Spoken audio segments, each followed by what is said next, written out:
Now, while it's going fast at the moment, this is the first time you will have seen the Viper in his yellow trunks playing for GamerLegion in quite some time in team games. He put a lot of time into AoE4, did very well in AoE4, and is back to AoE2 to focus on AoE2. He is playing the pocket for his team. Good to see the Snake back where he belongs, and he's playing as the Lithuanians.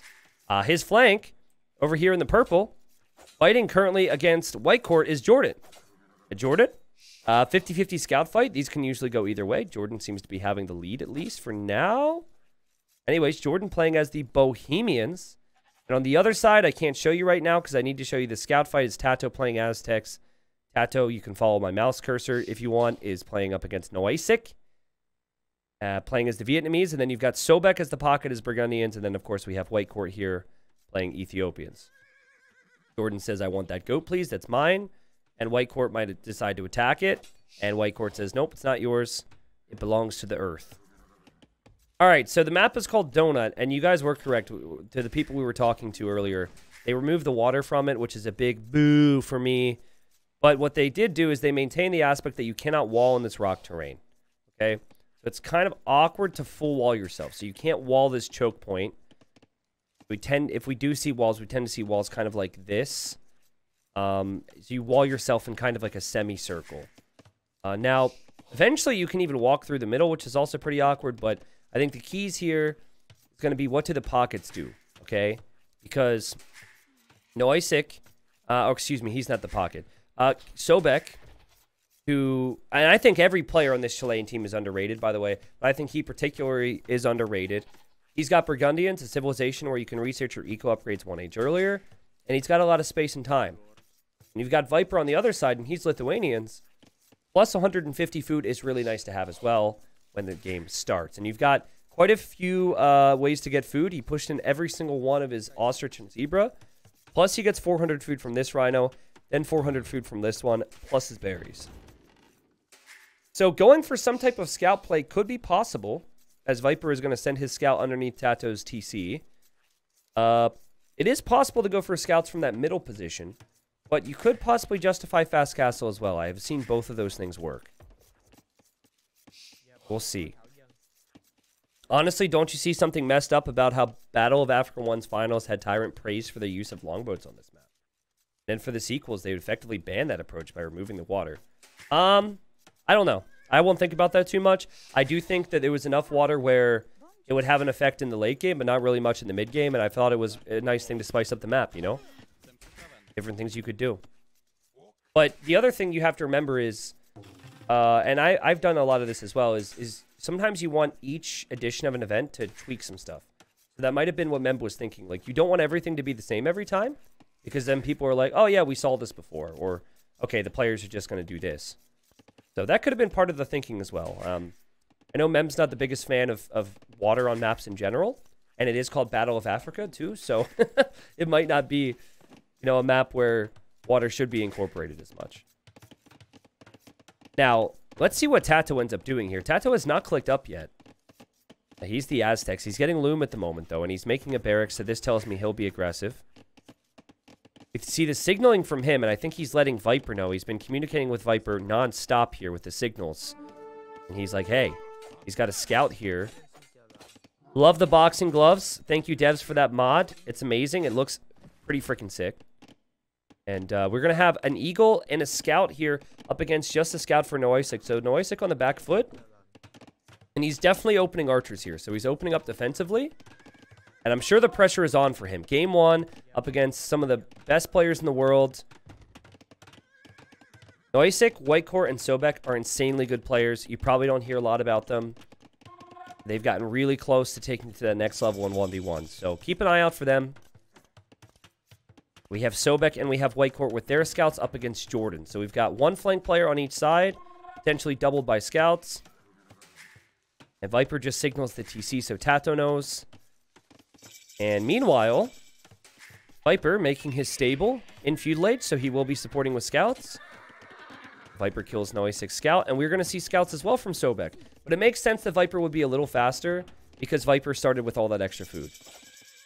So yeah, in the end, Viper should not be able to deny the stable. Stable will likely go up. Here comes Tato with some militia. Now, Noisik lost his scout. He didn't scout Tato at all this game, which I think is definitely a lack of confidence thing. Whole lot of reacting for him. And he also is very late to adding his range.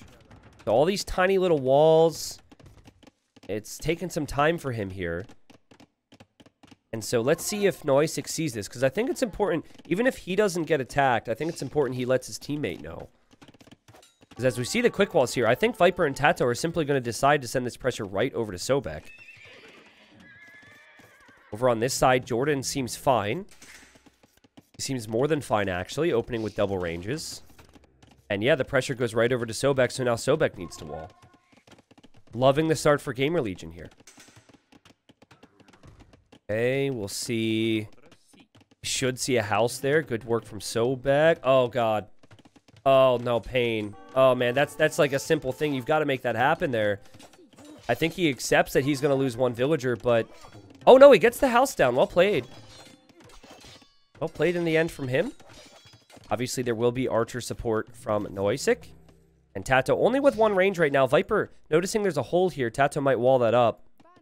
I see the villagers going that way right now, so that would make sense. Meanwhile, Jordan moving forward. Jordan losing his scout. Now, he's a little scared. He's like, oh, man, Ethiopians having the faster attacking archers. I don't know where to go and how much he has. Great scouting from White Court to track Jordan coming in. And good patience from Sobek, repairing where he has to, getting some hits when he can, and then backing away. Here he's not being so patient. Hasn't taken any damage just yet. Viper's still like Tato, there's holes here. But if Viper could loop in from behind and kill these archers or even snipe this villager, I mean, the potential's there for damage. It has been all GamerLegion in terms of dictating the pace of the game. But the Burgundian economy is better. And Sobek was able to get his wood upgrade. He was also able to get the farm upgrade. So he's got Castle Age Eco upgrades. Viper Scouts didn't kill the villager because Noisik walls in his vills. Noisik especially has not been playing a lot of 1v1s over the last 6 to 8 months. So you guys might not, depending on how active you are watching things, you might not know them. And again, the Chileans, man. The Chileans, they've got a great squad. And look at this. White Core all over the German. And meanwhile, Viper still hasn't done any damage. All the man-at-arms are gone. Crazy, crazy stuff. Jordan didn't even have fletching there, so I don't know why he was moving out. Tatsu getting fletching now as he's going to move forward. And now the next job for Noisik and Sobek would be to push this back, track this. Will they take losses here? But guys, it's a wonderful game so far. Q&A have shown why they are in this event. And all my praise of them so far has been justified. Now, I don't want to jinx the poor guys, but... You know, if you know me, I'm always trying to praise people beyond the top 10 and top 15. They get enough praise. I give them plenty myself. Oh, but I mean, oh man, you've really, Noisik, you got to have the confidence to push forward here, surely. You've got the army. You can't be losing villagers on the gold. And there he goes back to the gold. Little bit of hesitancy here. It feels like they have the better army. But maybe not for long as Viper's getting bloodline, so his scouts will have extra HP. Meanwhile, the archer armies continue to move around. Obviously, Castle Age times are going to be a big thing to talk about here, but we're still a ways from that. Viper, I think, will be the first in Castle Age. He has stopped producing scouts, guys. So he got bloodlines, but he stopped producing scouts. And look at the production right now for Sobek. Sobek has double the amount of scouts as Viper, but he also is getting armor. So he's investing further into this age. And this is a thing that GamerLegion players are really good at doing, is they make as much as they need to, and then they get to Castle Age as fast as possible. And honestly, Tato's micro here was impeccable. He's only had 4 archers for a while. Yeah, he loses everything. Viper Scouts actually hold their own there. But will he be needed over at Jordan's side soon? Because Jordan continuing to get pressured. Jordan has actually sold his stone here, guys. So he will not be able to tower his gold or anything. He sold his stone to buy food. And I really think, I mean, the difference maker is really going to come down to what Viper's able to do, because at the moment, Jordan is kind of getting smashed. And I think Noisik has done a pretty good job against Tato. Against Tato is what I meant to say. Jordan's like dead right now. And Jordan can't tower because he sold all of his stone. And he still can't get up to Castle Age. Jordan is completely dead. No scout support from Viper. Tato, though, will be up way faster than Noisik with his approach. His economy's been amazing. But now Viper... Oh, man. Not Viper, sorry. Jordan. He's losing more. You guys know that I love a good underdog story, and this is it. And then you've got the comeback story, too. You've got Viper coming back to the game. And Jordan... Oh, man, you can understand what happened there. Like, he had to get sent something over, but the lack of micro was crazy. He's adding skirms now. I don't know if he'll have the numbers. He did get armor, but I love this. Oh, man. Just keeping an archer there as you micro this main army is such a smart move. Meanwhile, Noisik, possible overextension against Tato on this side. And I'm still waiting to see all those scouts. Where are the scouts? I can't find them. Those green scouts got to be out there somewhere. These archers back away. White Court will be up to Castle Age shortly. Jordan nowhere close. Viper in carry mode now. So let's see how rusty he is. Immediately adds a town center. Immediately sending knights forward. I think Tato and Viper could do some real damage in the next age. But now Tato pulled off of the gold. And he'll need that. He does have this gold to go to. A bit questionable to take that gold in the first place, I guess. Scouts won't have that much more life to them right now for Sobek. So which side does Viper end up going to is the most important talking point now. Sobek also needs to bring his scouts here. Like, this is a big deal. If these scouts go down, Jordan could actually pick off a lot of archers here. Jordan has done what he can. But now the scouts will come in. And yeah, these skirms have no chance now against these scouts. I know it's just 2 scouts, but skirmishers are so weak. Viper has decided to send the knights this way. Tato will obviously push. What Noisik needs now is towers. He needs to protect himself. He needs to brace himself. But look at Viper, guys. 3rd TC already.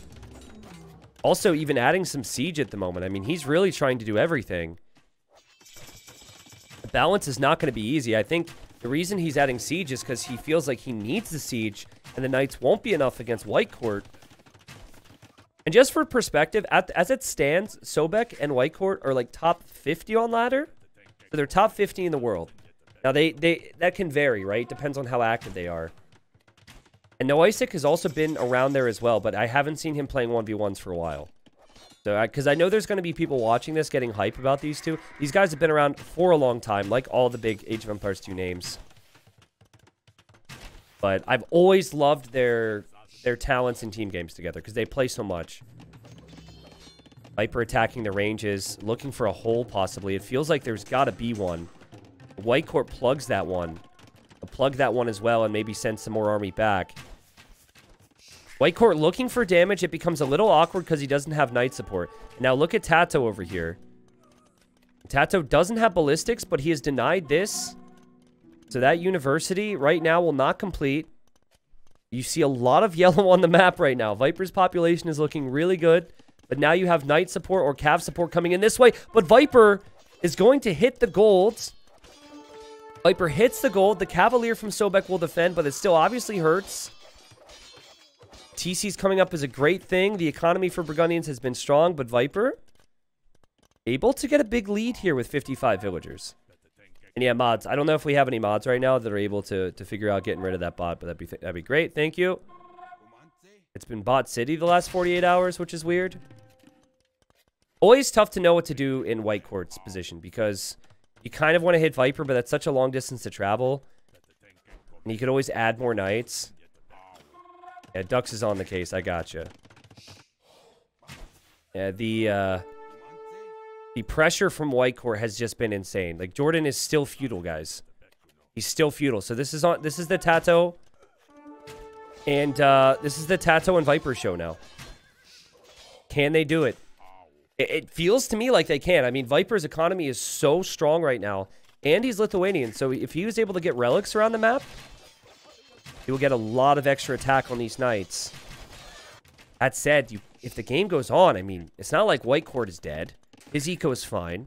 Noisik is threatened, but he still has good army numbers. And he's also Vietnamese, so his crossbows have a lot of HP here. So if I'm... At this point, if I'm White Court, I say, hey, don't worry about me. I'm fine.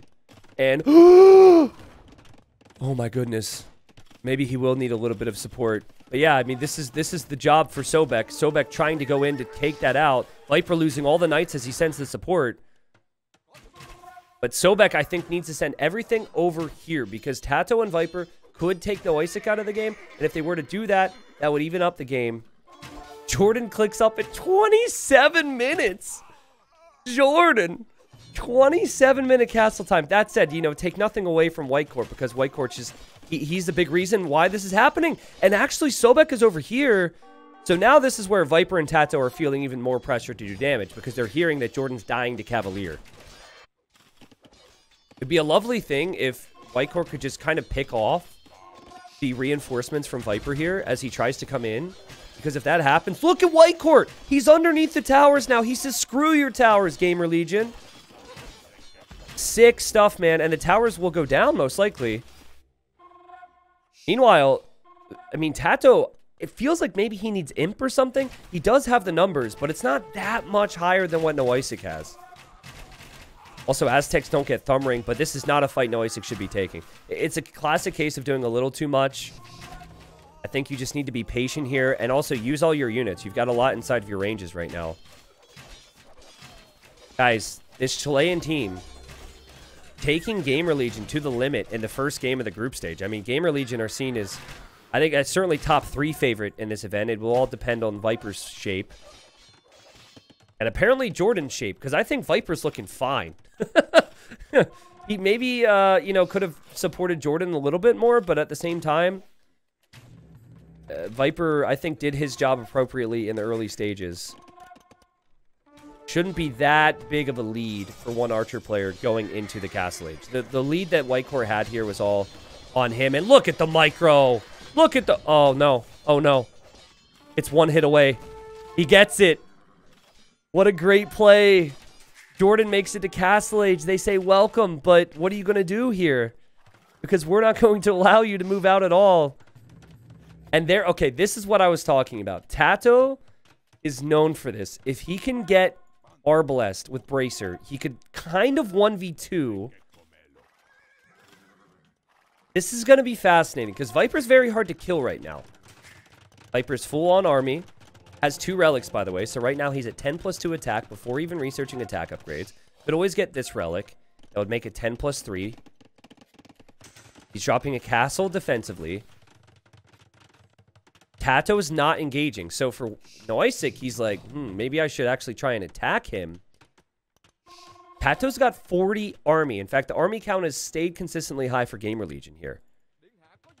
Not a fight Tato wants to take, though. You do not want to be losing numbers prior to being in the next stage. This is going to have the siege. This, he might not know it. This is actually really good for Noisik. Tato obviously fall back to his siege, though.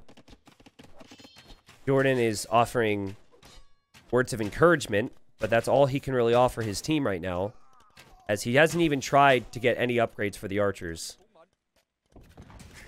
He went on stone here for defensive castles. Noisik has gone heavy onto stone, I've noticed. So he's gone stone 2 spots, so he will need a defensive castle, and that's the correct play. Feels like if they get the defensive castle down, I think they have done this. But it's very bold of me to say still, as we're talking about GamerLegion here, and Viper with 101 villagers. With the Lithuanians, with the Pocket Civ, making knights. But the thing is, Viper has had to continue to produce army to keep his teammates propped up on either side. And now we have Sobek. Sobek is fairly happy with how things have gone, and now he's on the way to the Imperial Age, with Whitecourt also on the way to the Imperial Age.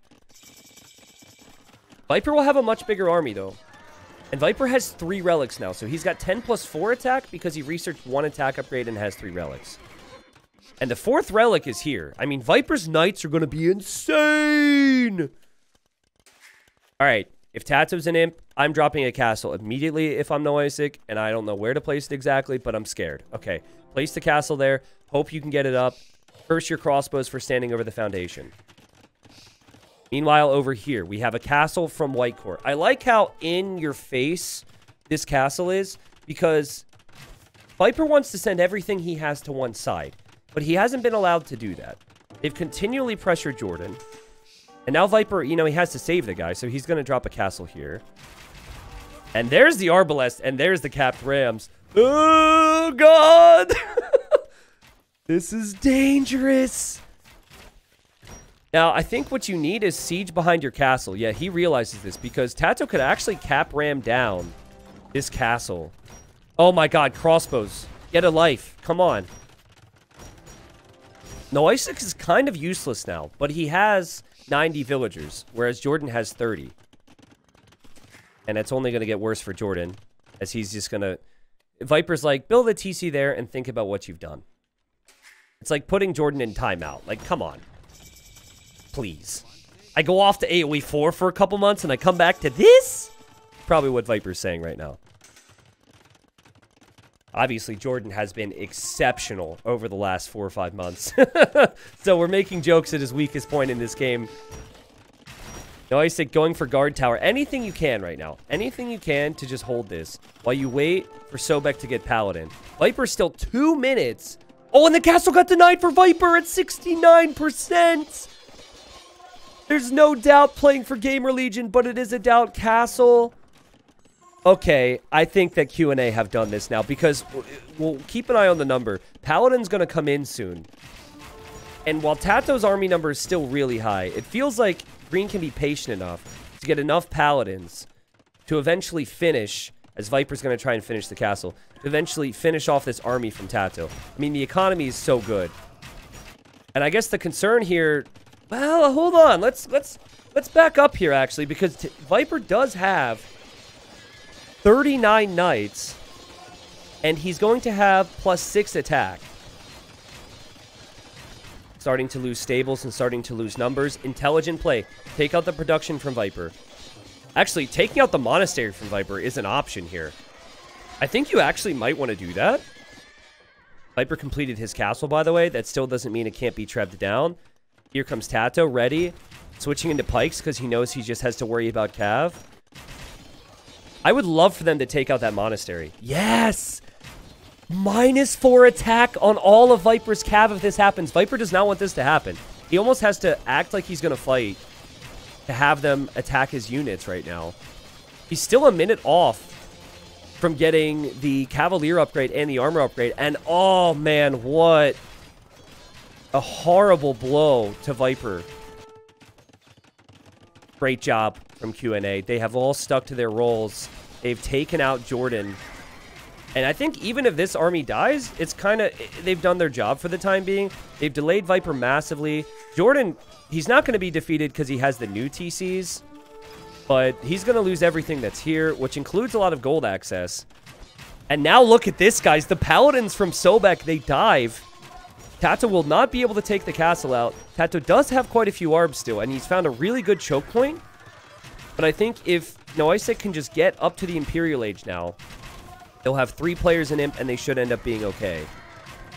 Tato's still holding this position, though. Viper going to take an engagement with just Cavalier against Paladin. He doesn't have any extra attack now.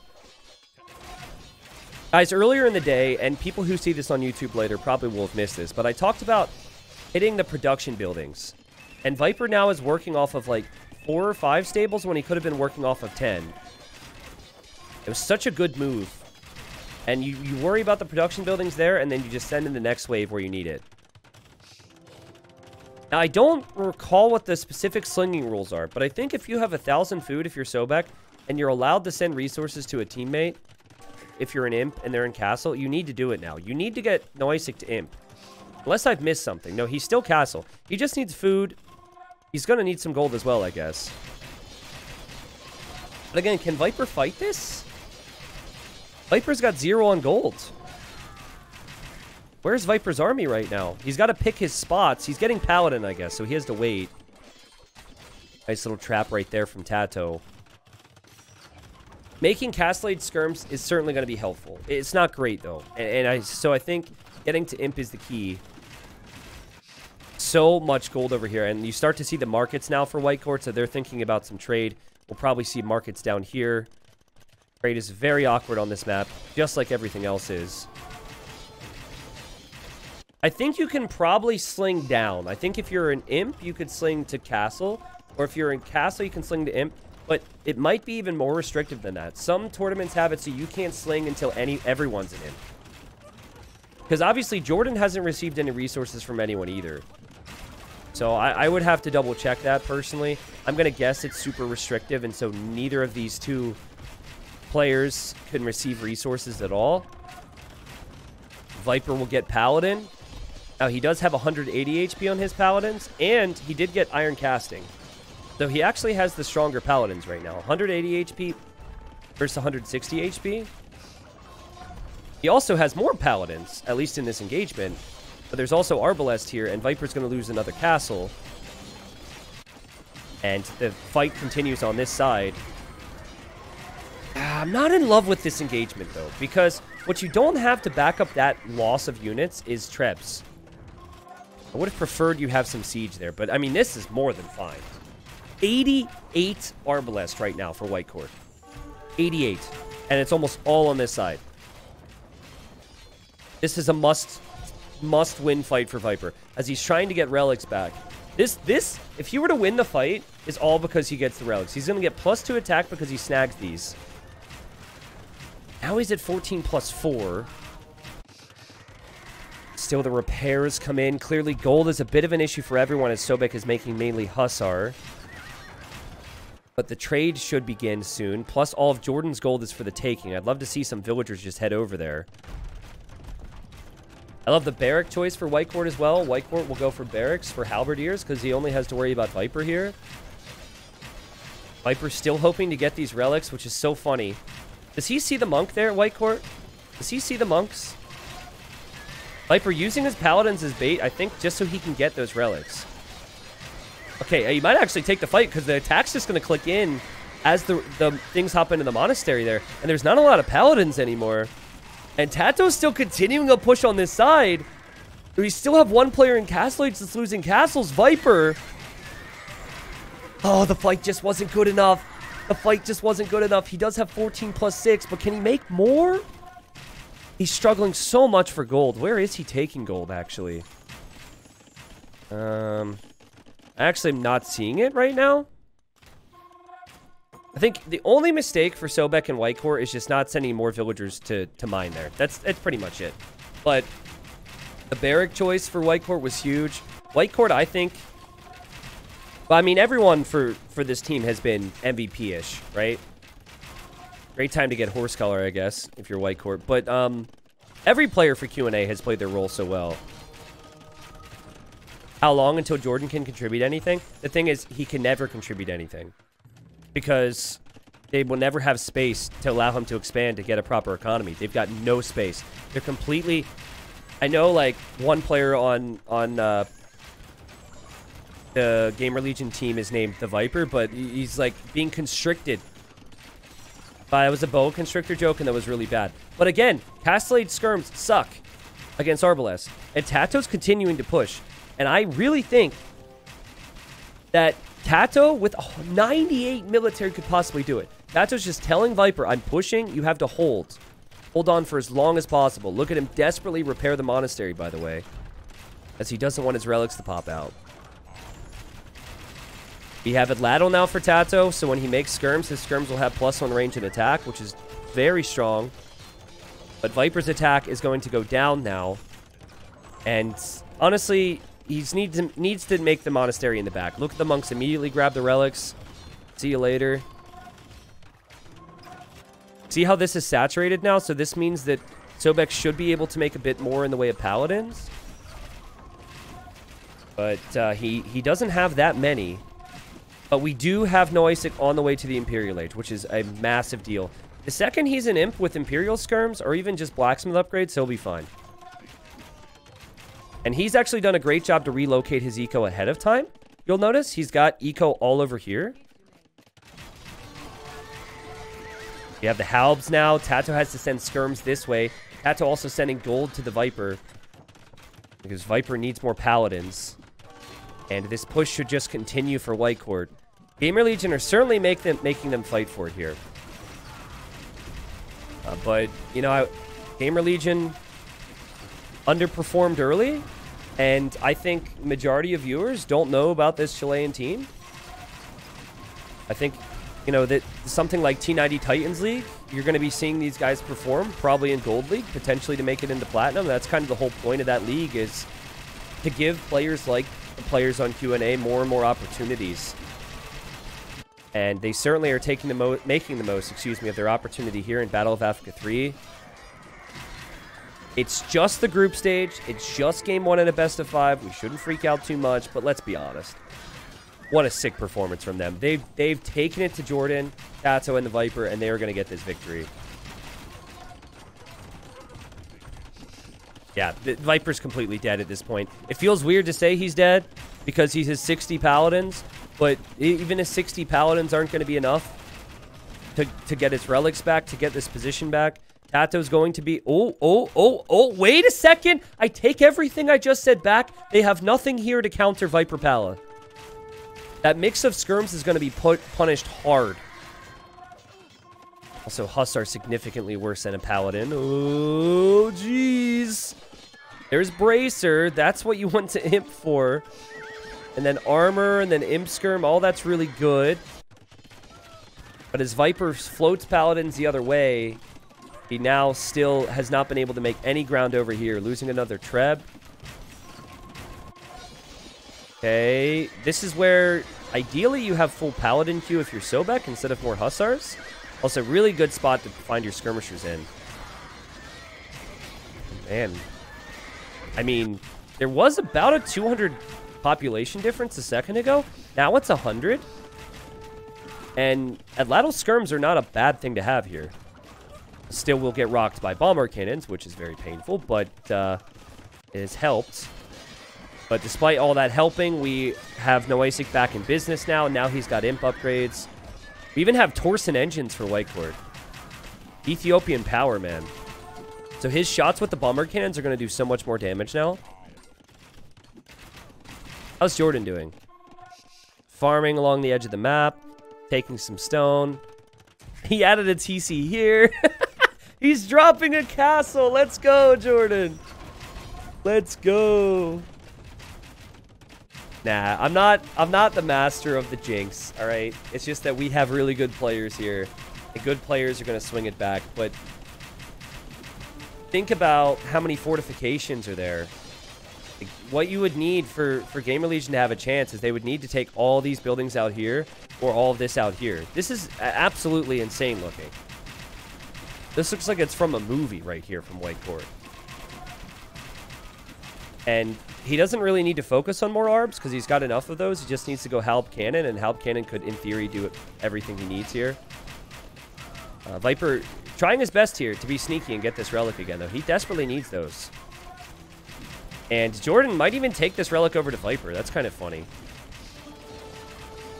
The lack of siege from Sobek has really bothered me. Like, if there's ever a chance, it's because Sobek never showed up with bombard cannons or trebs throughout this entire point. And Noisic doesn't have gold, so he can't actually get Imperial Skirmisher. But it doesn't matter. The GG is called anyways. And Sobek accidentally did the all hail king of the losers taunt. Now, thankfully, thankfully for him, what he's trying to do was hold shift and press 8, which would send the chat to everyone. So, fortunately, that just means his teammates heard the all hail king of the losers. So there's no drama, okay? GamerLegion didn't get the message. We saw it. He tried twice there to do chat all. Fantastic game. I love this map. I don't know really, like, what went wrong for Jordan. I'm going to assume... Actually, I know exactly what went wrong. I mean, he moved out with archers without fletching. And his civilization does have cheaper blacksmiths. Like, look, no fletching, no fletching, no fletching, no fletching. He might not have had the food for it, to be honest. But you see fletching coming in here, and then soon after this, Jordan just starts to disappear off the map. But at the same time, guys, I mean, all those things considered, I really think Whitecourt played like a beast this game. His economy was good to get up to the next stage fast. His production was nonstop from 2 ranges. You had Sobek. I mean, this was a really awkward situation when Tato came to his base. He was able to push back Viper and also able to push back Tato. Noisic probably had the worst of it because Tato and Viper were the best players, performing the best, and a lot of the action was at his base. But he held on. He also had good economy. Q&A gets that win. And that's an exciting sign for the rest of the series here. Here's a look at all the stats. I don't know if I can do this. There you go. Here's a look at all the stats for you. Tato had quite a few kills that game. Whitecourt, though, 263 kills. Sobek, 234. Noisik, 199. It was a 3v2 for a while there. There's also a world where maybe Viper could have delayed his boom a bit more and gone more aggressive. Like Viper went for the TCs really early in Castle Age to get a lot of villagers, which obviously helped him. But if he would have prioritized military production a little bit more, it might have saved Jordan from getting completely pushed out of his area. Or, what I think is better, would be kill Noisik. Take Noisik out of the game in Castle Age. But honestly, if Jordan wasn't completely dead, the way Viper played with his economy and his military production was like borderline at the limit, borderline perfect and ideal for what you'd want to do. 20-minute castle was really fast, had the TCs, the monasteries, everything. So I think a lot of that just comes down to how good Whitecourt played. And I love the Halbs. The final thing I'll say about this game is I felt the Halb production was so sick there. He's got a full queue, forward base, triple castle at one point here. Oh, no, he still does. Impressive player. Now, I don't know what my upload plan is for Battle of Africa because after this set, I'm actually off for a week from casting Battle of Africa. I'll probably cover the later stages of the groups. I don't know if that'll ever hit YouTube, but I know the quarterfinals, semis, and finals will. But the way I typically treat this type of event is I upload the best individual games to the YouTube channel. And so if you guys are seeing this game and the video doesn't go on for another hour or two, then I'll put the rest of the best of 5 in the video description for you guys on YouTube if you want to watch that. It is also possible this whole best of 5 will be one video. I just don't know yet. So just so people know and are informed, that is the deal. But game 1 goes over to Q&A. You can't say they didn't deserve it. And looking at the Civ draft and the maps, we are going to see probably Coliseum or Dry Socotra next for GamerLegion, as those are their home maps.